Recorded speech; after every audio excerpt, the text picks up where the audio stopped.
llevo ya 2 años en ICA, en Bortxiriak, y bueno, pues nos juntamos todas las semanas 1 hora y media, 2 horas para resolver dudas, un poco mirar todo el trabajo que se hace durante la semana, y la verdad es que la experiencia está siendo muy buena.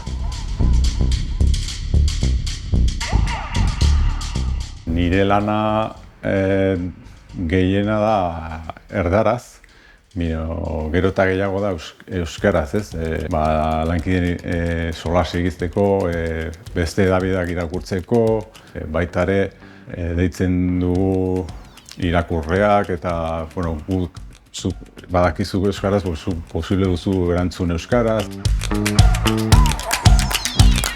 Mi objetivo no es obtener un perfil, un B1, un B2, que bueno, sí que es algo que puedes ir haciendo, sino que el objetivo es más hablar más en euskera, escribir en euskera, aunque sea textos pequeños. Todos los viernes me toca escribir un texto pequeño en euskera en el medio en el que trabajo, y bueno, un pequeño objetivo podría ser escribir algún día ese texto en euskera.